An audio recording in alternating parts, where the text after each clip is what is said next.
Brave Hearts, Urbanites, Coach Mad Hatters, Vineyard Creatrix, Crimson Velvet VIPs. Um, this is the moment that I have been waiting for all day.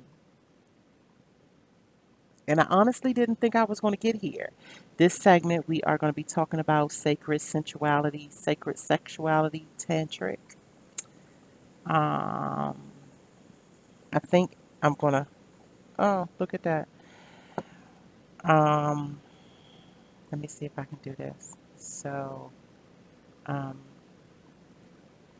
I'm not sure if you can see this. We're gonna try. We're gonna try it anyway to see if you can. I promise I'm getting new equipment soon. I'm gonna put her link. I'm gonna do my best to remember to put her link in the description so that you will have a point of reference. This point of reference does not mean that I am endorsing everything that she says. But you're not going to endorse everything she says either because everything is not going to apply to you. But it is a wonderful point of reference to begin understanding sexual activity beyond physical embodiment for the sake of healing. We've been entertained enough. We really have. And yet, here we are. And so, I think moving forward, folks are going to be distinguishing the types of acquaintances that will have sex in them, physical, that will have physical sex in them, and then the ones that they are completely delighted with having non physical healing sex with them. Does physical sex heal? Yes, it does. But then the chemistry and the frequency has to be proper. Healing, sexual healing happens when two people have the love channel open. If one of y'all, it only takes one to be closed off, they just fucking for the sake of fucking, there will be no healing. Not in that episode, there will be no healing. So, this is what I figured I would do to kick off this segment. We're going to pull from the oracles, ancestors. Is that the angels and ancestors? I'm going to call it. But we're pulling from this deck, and this deck is going to set the pace on how I talk about what it is that I talk about. Now, whether I'm going to stay within those parameters, I might pick two cards because I need a little bit of flexibility with this because this is truly going to be an unconventional conversation.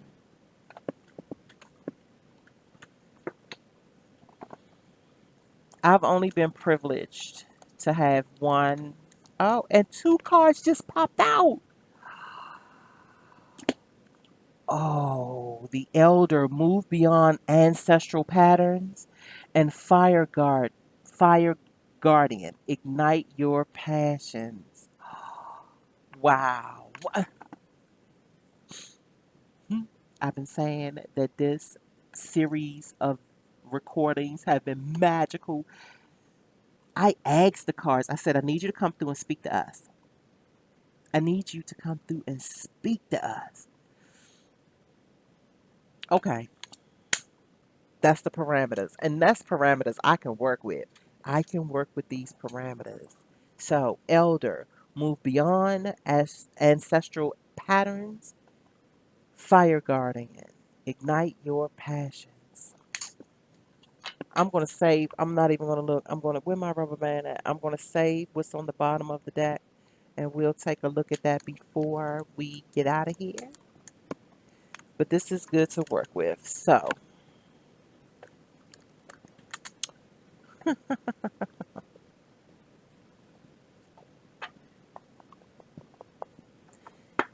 we are at the door. We are at the threshold of higher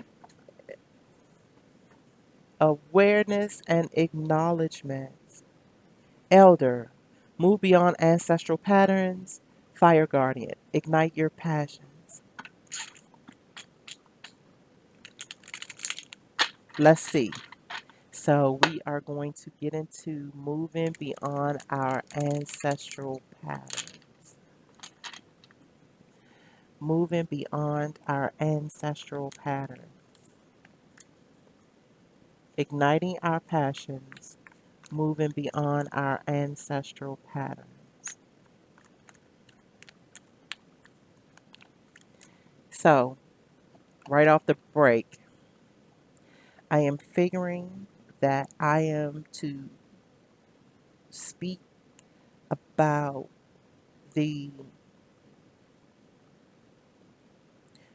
residual energies that are associated with the people who were bred for the sole purpose of human resource.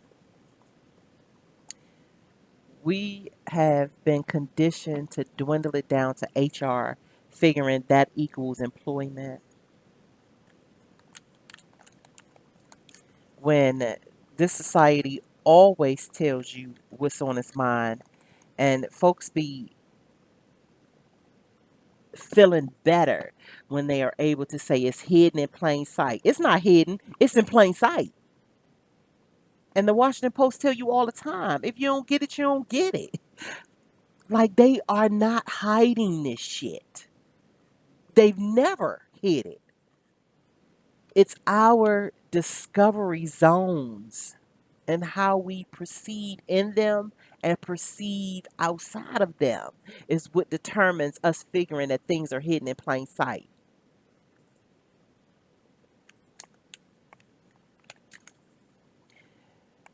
There is this little noise that's made inside of the hood. Woody woo! Some people know what it means. Some people don't. Some people ain't even checking for it and it can hear it and it not mean a fucking thing to them.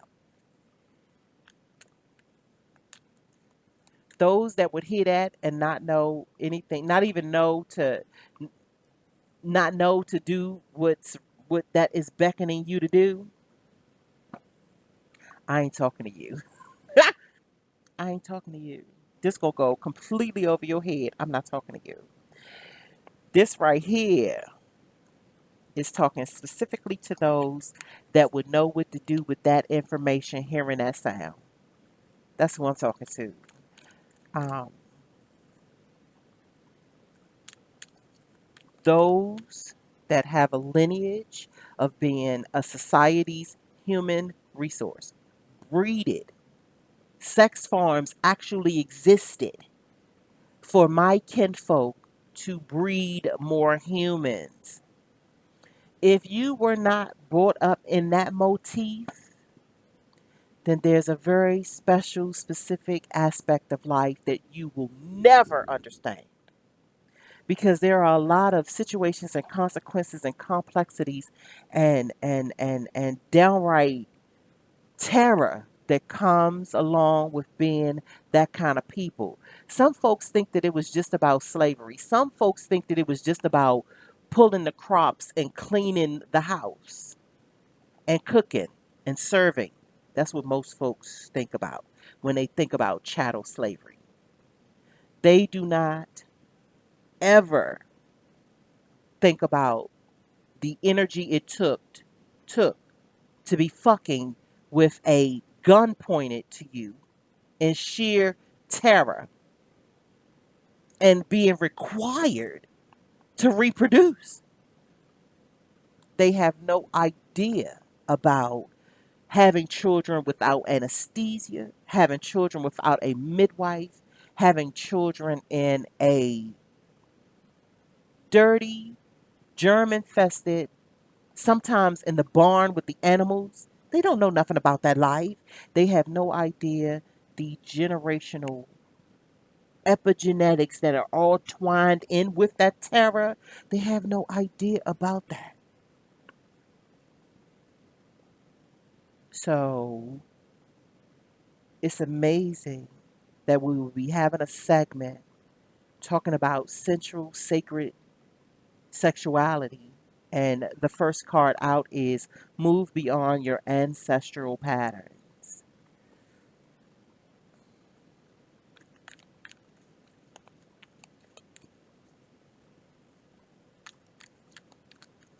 There is this enormous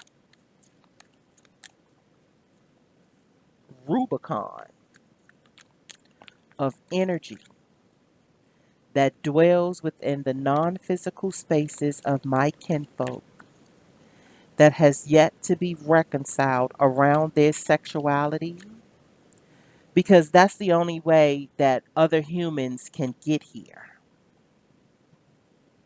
But it is not robotic and is not methodical, and it damn sure isn't something that can be forced without any consequences. Not even to talk about once the offspring got here, it was literally taken. They really don't know what that type of life be like. And I'm not talking about one or two families. No, across the fucking board. The kid was pulled out of her and gone.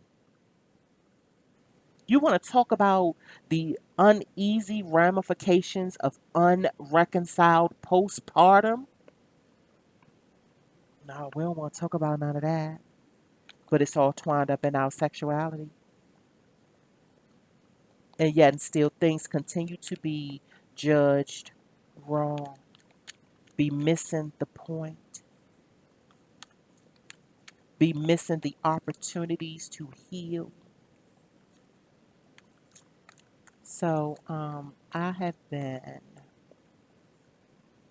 intrigued by the sensuality inside of my imagination, whether it's with folks that I know in these physical spaces or without them. And as I was saying earlier, that I've only had one instance where I was engaged in such relations non physically with someone I knew physically in this realm. So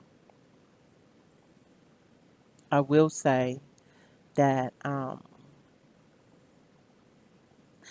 most of us are not in tune with having that level, that quality of sexual relations.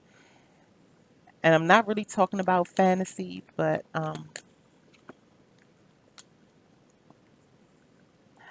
oh, okay. I'm not really talking about fantasy, but it is entwined up in that. It is part of it. Um, I will also say, okay, let's do this real quick for the sake of continuity.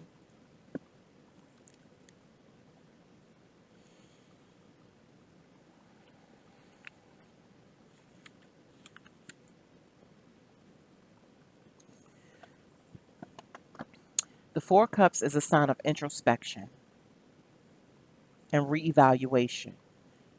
It often accompanies someone who is unmotivated or apathetic in need of adjustment. Move beyond your ancestral. Let me see if I can do this. This always happens. Always get caught by the sun.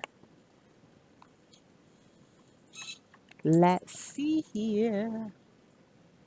Let's see how we can work this out.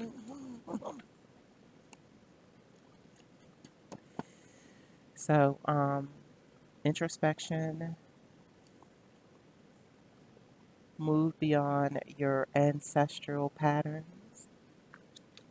So, the ancestral pattern, in my opinion, right now, in relations to what we are talking about right here, is it continuing to ignore that The hypersensitivities to physical sexual relations comes by way of it being overly stimulated, and now you have this activation, you have this energy void that we don't really truly know what to do about on a collective. Given proper perspective to all that I just explained as the residual energies, the special effects caused by being a people who were solely responsible for populating an entire society's human resource. They birthed their nation of free labor and indentured servants.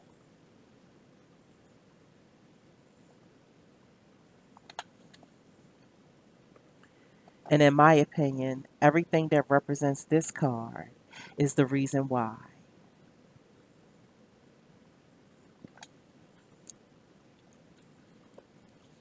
Interesting. So fucking interesting.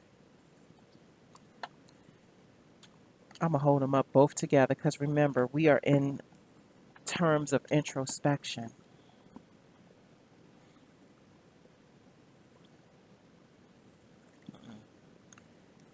This card came out first.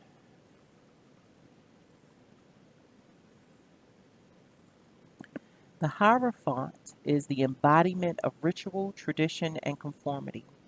He is he can be interpreted as the need for acceptance from others and to fit in with society. Mm.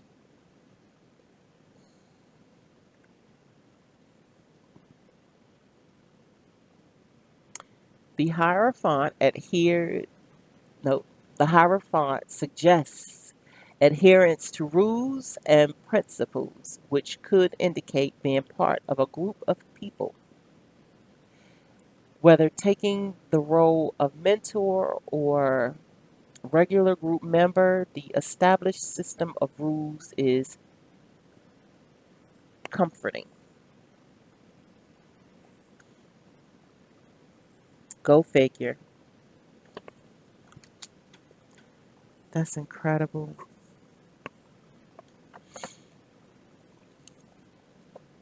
And we are talking about sacred sensuality and sexual healing and introspection and our look at conformity and rules and principles. Mhm. About a year ago, maybe a little over a year ago, I was messing around with the you down with OPP? Yeah, you know me. But for some reason, OPP for me is other people's principles. And I've written about this. I've even talked about it on this channel a couple of times. OPP for me is other people's principles. If me and my folk want to begin sexual healing, we gotta untouch from other people's principles. And I think that is going to bring balance to the way we get into these episodes of matrimony, is going to realign the way we value our individuality going into the collective. We're going to be dispelling this Cogswell Cog syndrome. That is quite interesting. Elder, move beyond your ancestral patterns. Fire guarding, ignite your passions. And so it makes me think about my personal sentiments when I say sexual creatures, those that are naturally sexually stimulated, not needing too much stimulus, are vilified, in my opinion. They are vilified because they are trying to exist inside of OPP. They're trying to exist inside of other people's principles that require them to bow down, be all clothed from head to toe, be all pompous like that prudish. Yeah, don't necessarily want to see your body in the light. And so, of course, they was going to make sure that that became a very limited aspect, very rigid and inflexible aspect of the human experience because for some odd reason,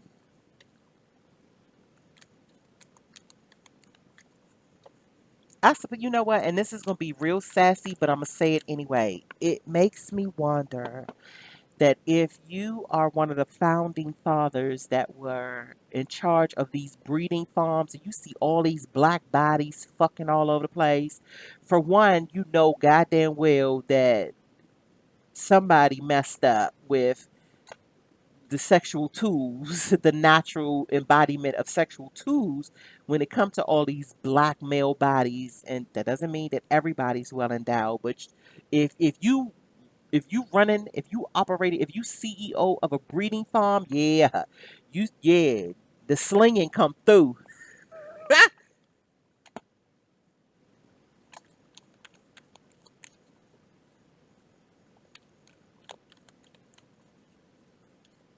And I am going to be making all sorts of weird light about it because generation upon generation upon generation upon generation,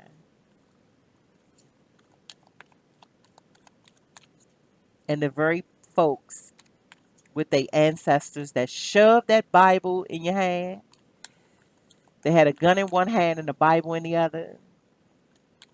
Inside that Bible will condemn the very thing that they got that gun trained on you to do, and that's fucking out of wedlock. But remember, these folks ain't human, right? These folks ain't human, so it don't matter. It does not matter. I guarantee you they did not factor in the consequences of having this overactive stimulus because they wanted a brandable human resource. They wanted an entire Rubicon of human resource that they did not have to pay. And this did not just happen in on the United States of America soil. Yeah, they went touring. They toured the globe, reproducing all these black bodies. See, I want to talk about that. They don't want to talk about their hand in these breeding farms reproducing black bodies.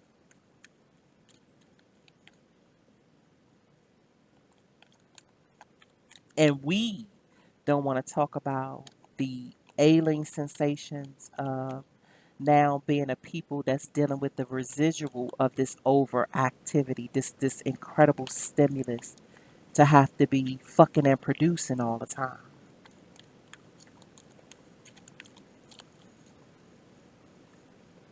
But yet and still they'll call us exotic. But they'll leave out of the story like your ancestors had a gun trained against us, telling us to fuck. They sit right there and watch us fuck. And yeah, and the minute the kid come out is ripped from you. Who has dealt with the onslaught of emotional residual? Who has dealt with it? And I'm talking about collective. Talking about the collective. And I don't hear my people talking about this at all. They still twined up in this whole guy versus girl thing. That shit is weird to me. And when I continuously hear it, it's almost like those folks haven't tapped into their history. And I'm not talking about the history that points out to them that there's a high probability that their folks were enslaved. No, I'm talking about the energetic manifestations of having such an overwhelming kinfolk under the same set of trauma and turmoil to produce, supply an entire society with its own human resource.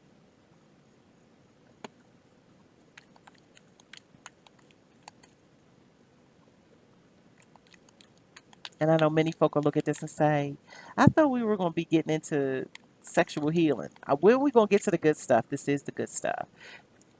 Because somehow, some way, if each of us deal with the portion that has been dealt to us through the generations of sexual trauma, then maybe we can get to the healing. And maybe it won't just be all about fucking anymore. There will be the release of barrier that allows your momentum to, oh, wow, wow.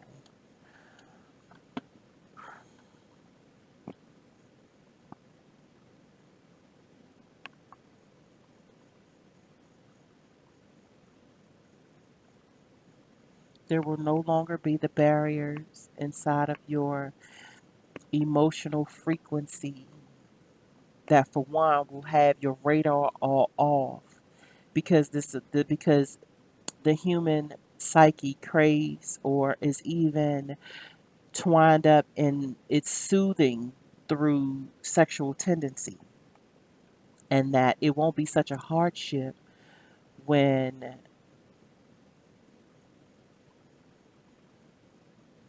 we hop in and hump around and then realize that there is a certain kind of way we're feeling afterwards. And I might be mainly talking to the feminine frequency right now because that's the one that's getting the D. That's the one that's getting and receiving. That's the one that's being inserted. They are, whoever's doing the inserting is coming into your world. It's coming into your frequency. They are entering your walls. That channel takes them to a whole nother place, especially if it's all warm and nice and gooey. It's taking them to another place. They are in sheer bliss. So I'll take it back to the thing where I say that I believe is the real true sexual healing, the real true communicator inside of these moments. Most often the quickest, truest way to instant sexual healing is when both people are truly in awe with one another. It takes down this boundary right here. It dissolves that boundary in an instant. That's why I always say, even though I celebrate all of my love affairs, the most epic love affairs is when he was intrigued by me and I was intrigued by him. That made the lovemaking over the top. Before any type of problems had to set in or uh, frustrations and differences. Because most folks believe that compatibility means that I agree with everything you say and that there is no complications. That's what most people believe. And I think that comes from trying to make love inside of a hurt locker. That doesn't mean you can't do it, but it does mean that you are compromising the version of energetic frequency you receive as a result of the act. The cause and effect, the ratios get shifted when we attempt to make love inside of a hurt locker. So then we have this acknowledgement of existence or acknowledgement of presence. We really take a good look of what's present. Does that mean two hurt people can't fuck? No, that's not what that means. But it does mean with the awareness that that's what's taking place, the modes by which this energy is transported can shift. You can get a little bit more creative, which means you can massage first. And I'm talking full body massages. I ain't talking about you just dealing with the sexual organs being all impatient and shit. And this is male and female. I'm talking about from the soles of their feet to the follicles of their hair, their scalp massage, everything massage from the digits to their fingers to their toes and everything in between. You're not afraid to use the power of touch to soothe the flow of the frequency. Can also do this mutual touch where you both are facing one another. And I would prefer standing. I don't know why, but I do prefer the standing. So you're both naked, you're both standing in front of one another, and you're just rubbing and you're touching and you're exploring.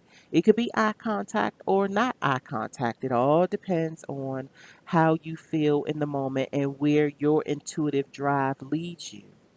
But that also means the rubbing of the ears, especially if you're standing in front of them, your I don't know which way the camera's looking, but oh, the person's hands are here and they pat down this way.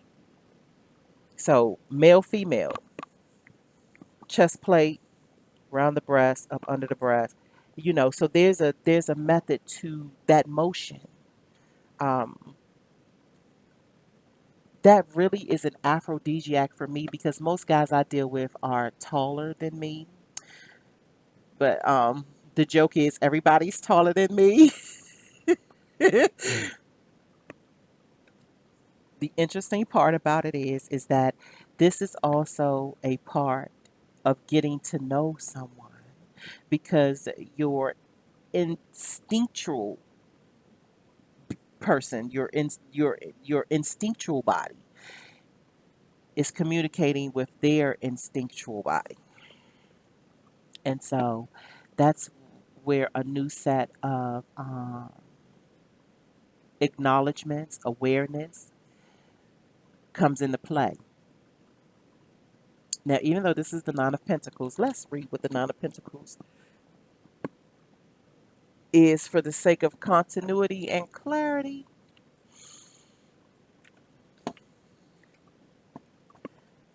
The Nine of Pentacles is a sign of independence and wealth, perhaps luxury. It encourages enjoying the fruits of one's labor. Can you imagine the fruits of a true sensual, sexual healing connection? So there's this position called a Kestra, and I've mentioned it before on purpose. I don't remember what segment it was, but it wasn't too long ago where I got it out of the storyline called The Black Griffin. And it's a fantasy sci-fi-ish kind of story, kind of stories I like, where it expands and challenges the imagination. And a Shan, not to be misconstrued with a prostitute, but it is someone of a professional nature that has the ability to sexually heal, even if it's through touch. Now, I say because I am tapping into the Kundalini Tantric or the Tantra side of things, most often it will be sex without penetration, without ejaculation, without any orgasms per se. Um, but all of that, it ain't none of that. It's not any of that. It's the more softer side of making love. It's the more creative sensibilities that are getting tended to. That's what I think about when I think about this in terms of what we're talking about. The emotional investments of a sexually secure individual for the sole sake of sexual healing, for therapeutic value, not sensational value, not because you just want to bust a nut, you horny. To me, horniness is a mismanagement of magic. Me personally. Me personally. And I'm not sure if I'm gonna get down to the nitty gritty of why I feel that way, but horniness is the mismanagement of magic, male or female, masculine or feminine. I had a 2-year stretch. I had a 2 year stretch where I wasn't sexual at all with myself or anybody else. If I was with myself, it really was for the sake of orgasmic magic, and it was really precise on in what it was that I was doing at the moment of orgasmic frequency, and it was all me, myself, and I. That was intentional as well. But I had this thing. For one, I was getting agitated with the partner that I was dealing with, because it always seems to be like it always seems to be this thing where pussy is to be owned. Like whoever finds themselves up inside the wondrous walls of the Wonka factory, they figure because they entered it, they own it. That is a pet peeve of mine. And not that I need you to be all humble and groveling at my feet. No, that ain't what I'm talking about either. It's the respectability. You know this puss ain't yours. You know it ain't yours. All you do is enjoy entering it. That's about it. And then you don't even have the respect to pull out. You want to spew all that energy inside my walls. And now I'm taking all your energy for the next couple of days until it, like, in the beginning, because of my ignorance, until it wears off. Now, here lately, because I've had the same partner for a while. And here's the interesting thing, because in my singleness, he probably would never believe me saying this. And it's okay because I ain't really like pressed about having a conversation with him about like that. But because I'm single, we would the joke was, I would come through Christmas and maybe for my birthday or whatever, and maybe get me some summer goodies or whatever, but we were not on a regular basis. But like I told him, because I enjoy the moment so much, then I was reserving them for him, because I don't just haphazardly be humping around.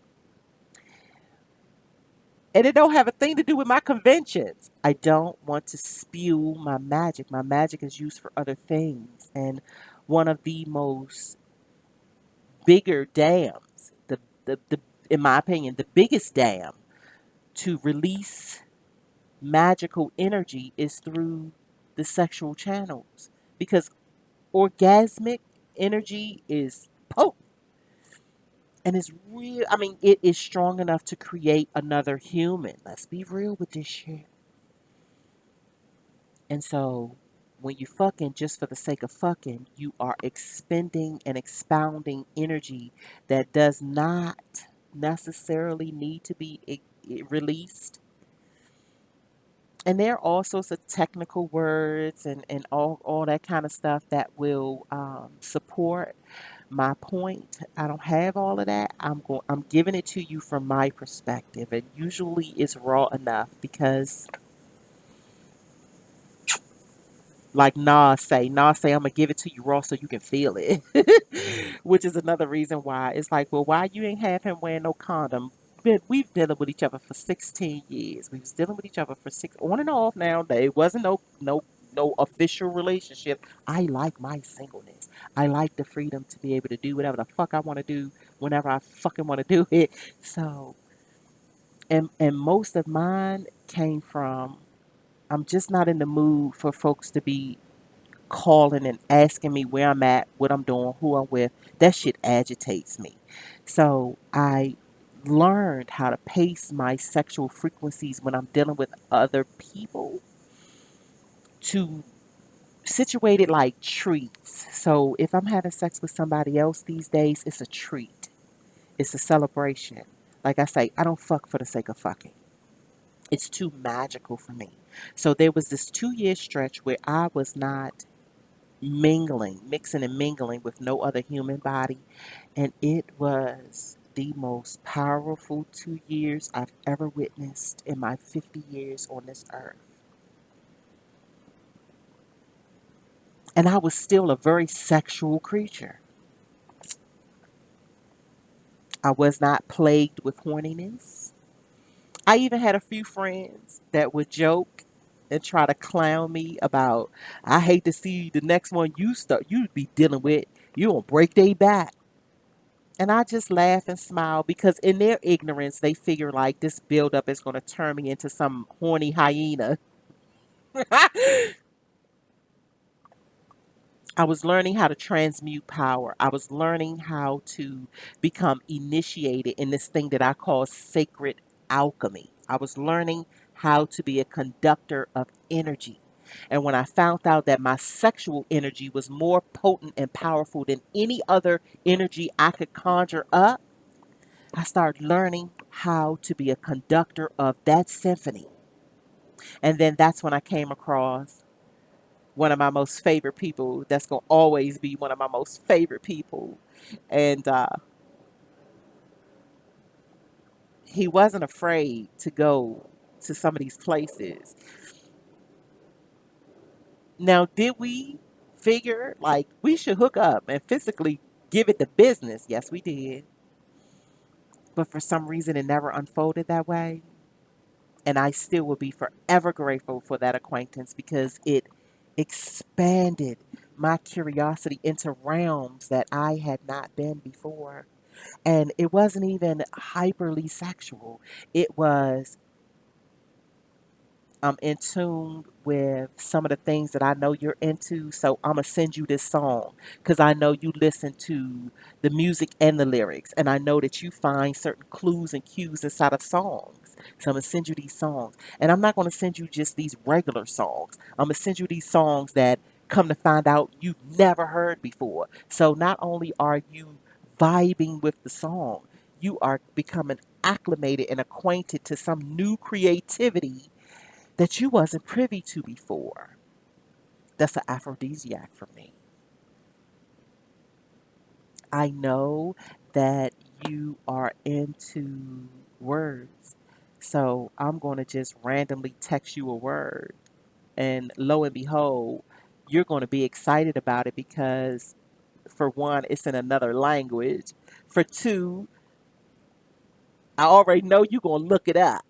Like he knew because I was into words that if he sent me just random text me this word that because I am who I am, I'm gonna go look it up. Not only am I gonna be so thrilled that it's a word that I fuck with, it's in another language. So now I gotta go into listening to how it's pronounced and like that sparked such an incredible world.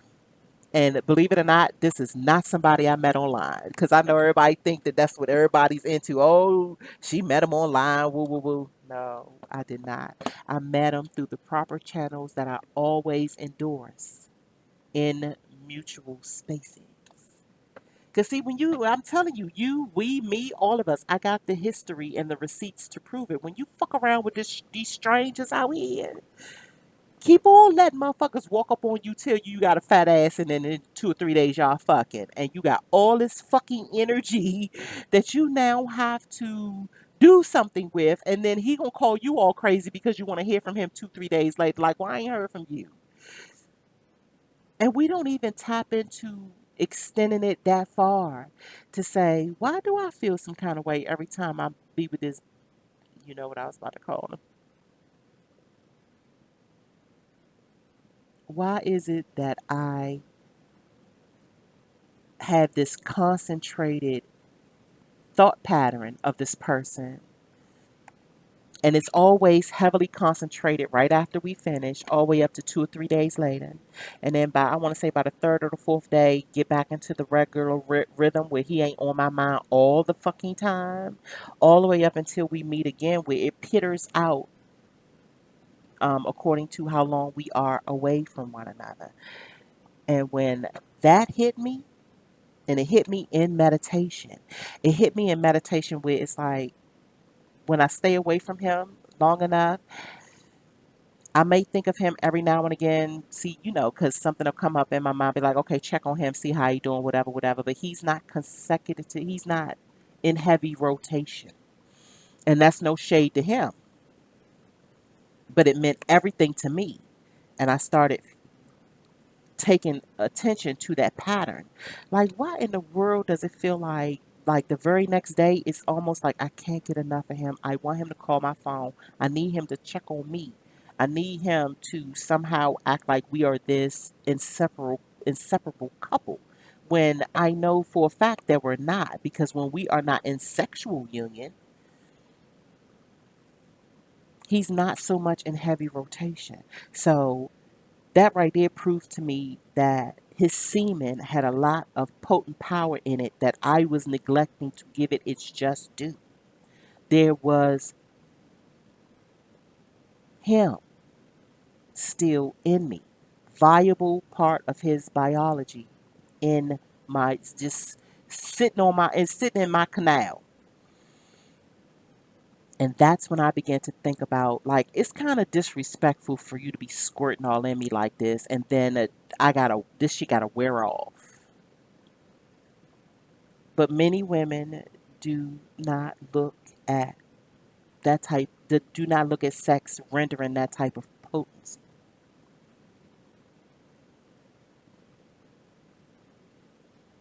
Everything that leaves our body is charged with our energy.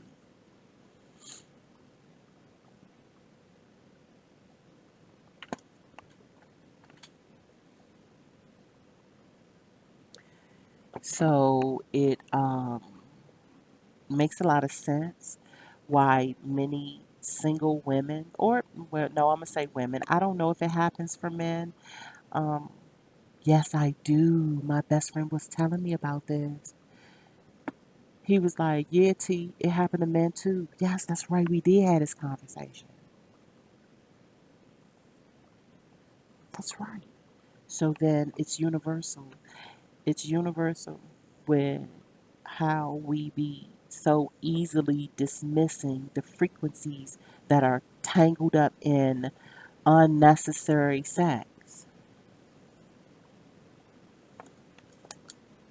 Wow. Ah, hmm. Are we going for more? That's interesting. Very, very, very, very interesting. Um,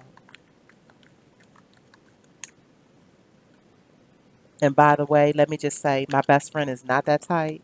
I think from hearing me fuss, and no, we are not sexual, but I think from hearing me fuss, because as I've made mention before, me and my best friend been friends for over 30. We've been friends since high school. We've been friends since high school.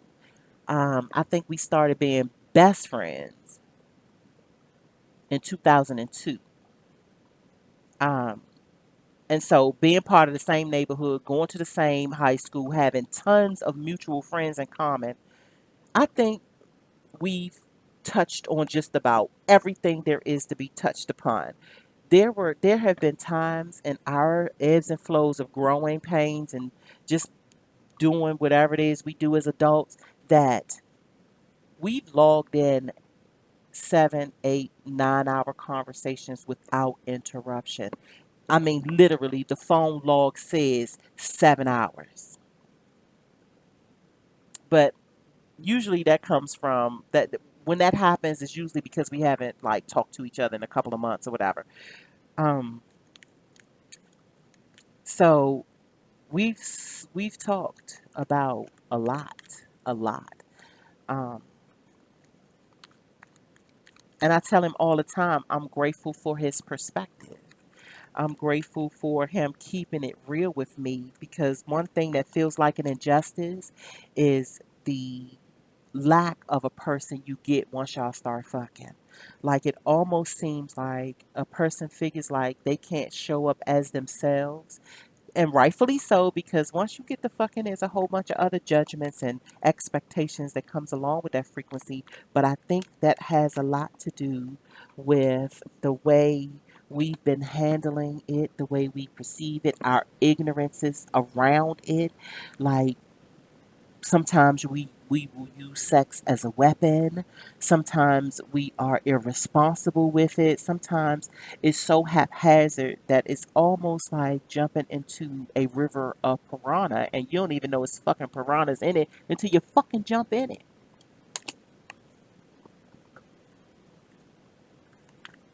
And then we dealing with the frequency, like I said earlier, that transformation, transformation, transformation, death and rebirth, transformation, death and rebirth, transformation. The transformation about how we look at the potent powers of sex, the cause and effect, and the very, very special effects when you are dealing in a raw frequency and what those juices contain.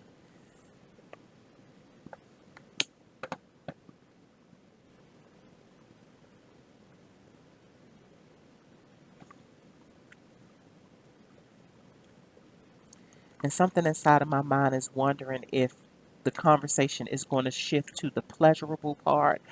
But I kind of get a feeling that I'm mostly talking to adults. So we all know when it's pleasurable. We all know when we get in the mode where it's addictive. And that was my situation. And I ain't ashamed of it. I'm celebrating all my love affairs. But that one that ran 16 years, and like I say, it was not a exclusive, highly engaging relationship. It was over the long haul and small spurts. It was a treat. It was a treat. Um,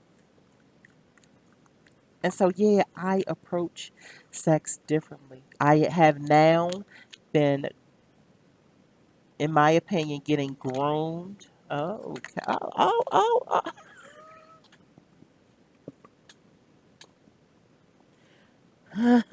Okay.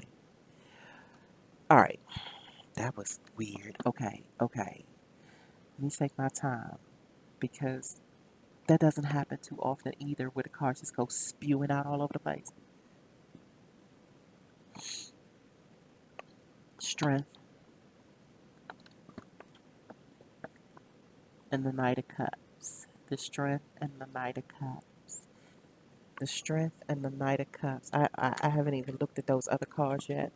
Hold tight because if this is not giving me total woo hoo hoo. Okay. Wow. Wow. So the strength card shows a woman subduing a savage lion. Strength obviously represents strength, but a calm, patient, and efficient strength. It indicates a proper use of power, compassion, and persuasion to achieve one's goal.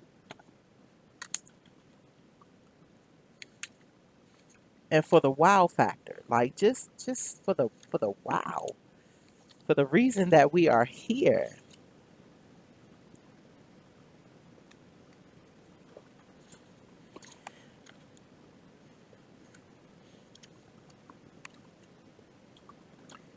The Knight of Cups represent the Knight of Cups is a representative of someone who is in tune with his or her emotions. He will listen to his heart, his or her heart, regardless of if it's logical or not. This King of Cups have made an appearance in, I want to say, three of these segments today because I am in a recording marathon today. I said today was devoted to me doing readings and videoed segments.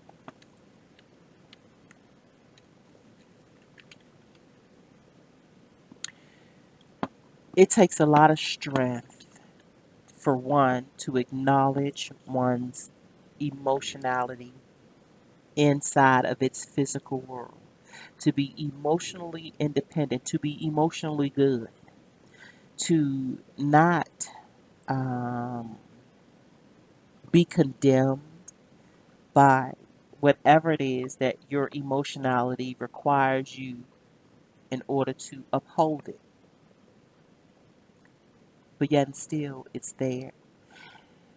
The worst thing someone could do is be a sexual creature, physical or non physical, and deny itself that availability.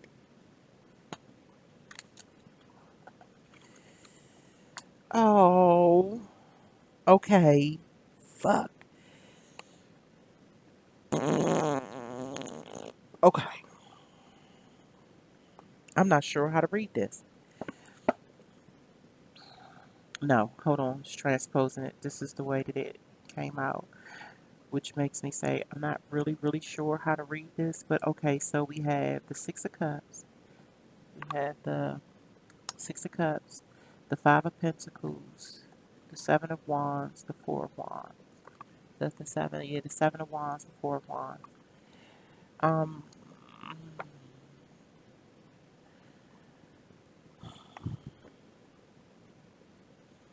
Reciprocity.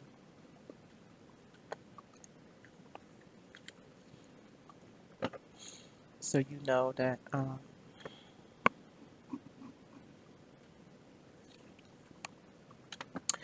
the Six of Cups represents nostalgia and a longing for a familiar and happy past. It encourages using memories to affect the past. This is what I like to call my Sankofa card.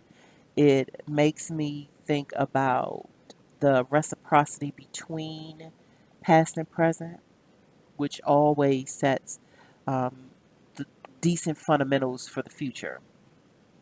So that too, card stuck to me. That too is confirmation that we ought not dismiss any of our previous sexual encounters for whatever they are worth, especially if we are rearranging our paradigms and the way we see the world, understanding that we are part of a people that was situated to populate an entire society's human resource, and that there are hypersensitive and easily activated sensibilities around sex.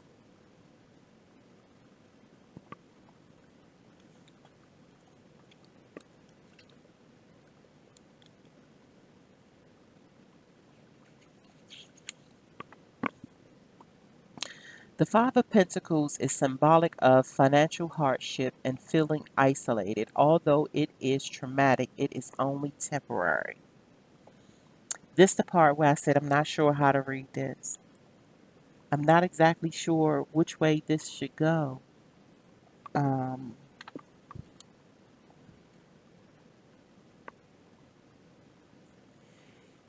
Even with it being situated like this, maybe the lack of reciprocity, but then that would mean the Five of Pentacles would have needed to come before the Six of Cups.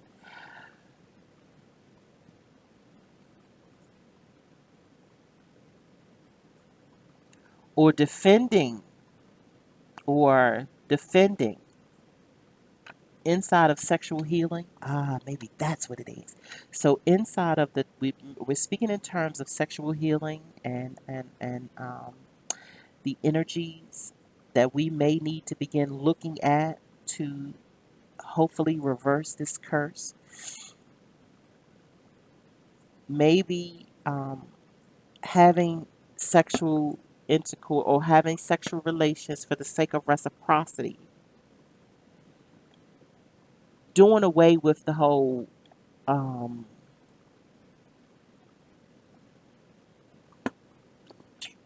yeah, that don't fit either. That don't fit either. Because the Five of Pentacles is, even though most readers will say it's about being left out in the cold, with feelings of isolation. Okay, so financial hardship and feelings of isolation, which rightfully so is traumatic. Maybe it's the financial hardship um, that is not flowing properly, but it could be either or. So maybe this card is showing up talking about the isolation that could probably happen when we deal in sexual energies and it's not true, authentic reciprocity.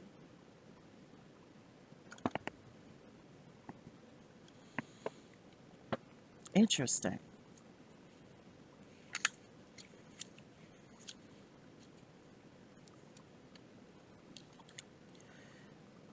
The Seven of Wands with public success of the Six, competition is inevitable. This card represents the struggle to maintain position. Ah, oh. So maybe the struggle to maintain position with regards to the idiocy that says that any vagina that I go up in now belongs to me. That's lopsided reciprocity. That's not reciprocity at all. It's this. It's the hardship. It's the isolation because the feminine frequency that you denied reciprocity now deals with this ache. Like I used to say, like, why in the world do I feel so voided after, yeah, all that energy left in my canal? Why do I always feel like I'm needy and clingy and I'm not even a cuddler for real. I don't particularly like cuddling. I wonder if that has something to do with it, and yet we still are defending these voids in reciprocity.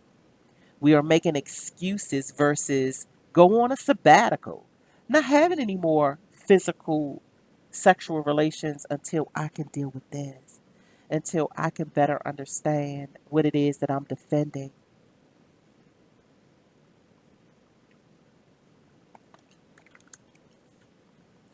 And this beauty right here, which I think I'm going to close out on. I'm going to close, and it's a wonderful closer.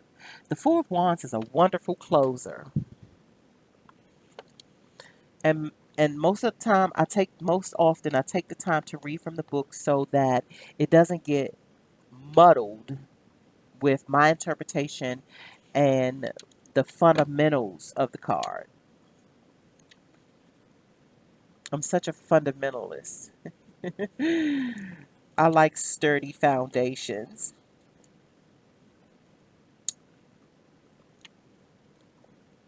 It's time to celebrate with your closest acquaintances. It is a good time to pause the hard and relax.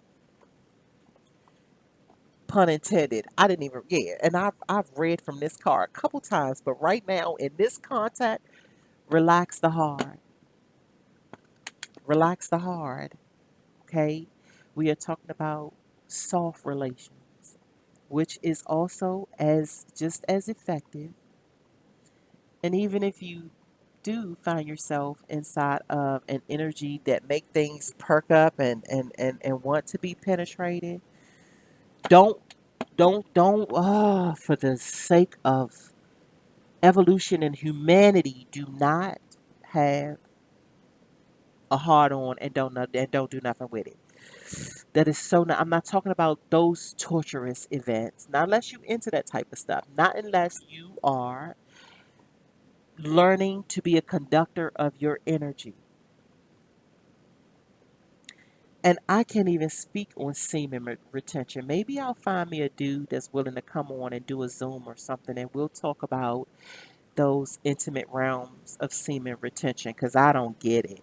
I don't, because it feels like if I want to, or if I want to bust off, I'm gonna be a little frustrated if I can't, if I'm dealing with somebody else, and that's one of the reasons why I pull back on the frequency and the rotation of sexual relations with other bodies. I don't know no other way to put that. It sounds weird, but I don't know how else to say that outside of the um, physical relations, physical sexual relations. It has so much going on with it that I am going to be bold enough to say that on a collective, if you feel this is for you, seriously consider pulling back. Like just simmer it down a little bit. Simmer it down a little bit. Women are already on this discovery zone, and there are an eccentric style of dude. There's a special kind of dude. There's a how about ooh. So I was waiting when I was going to introduce my replacement for this whole alpha shit. And I'm just calling it alpha shit just because some of the things that have been labeled that is not. And so now we're in controversy with that term. So now I'm no longer doing the alpha thing. I'm doing the ace. Because really, especially when we're talking about sexual healing, you need a champion. Male or female, you need a champion. You need a champion that's not going to be rushing the fuck. Don't, and that's not the same thing as massaging and exploring and getting to know. Two totally different things. My wish for you is that you come across a patient lover. You come across someone who is truly and genuinely intrigued to know about you and your frequency, as odd as it may seem.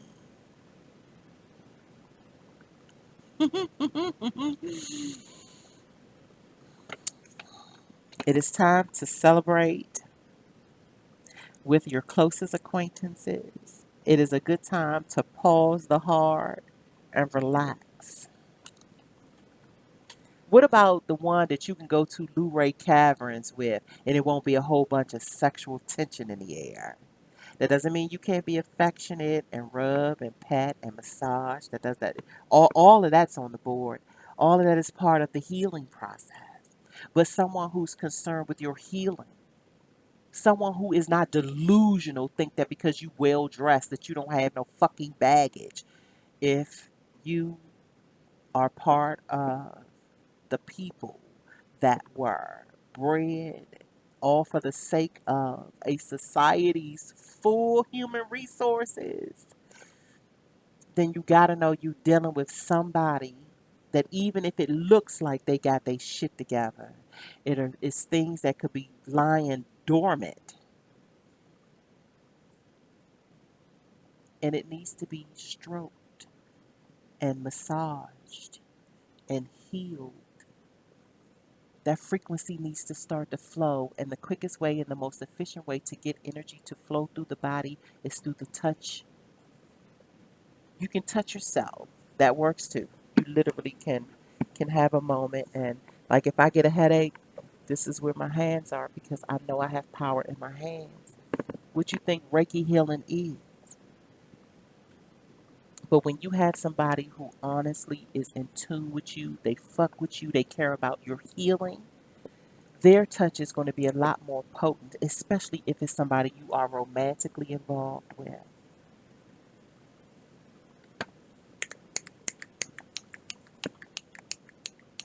Move beyond your ancestral patterns, ignite your passions.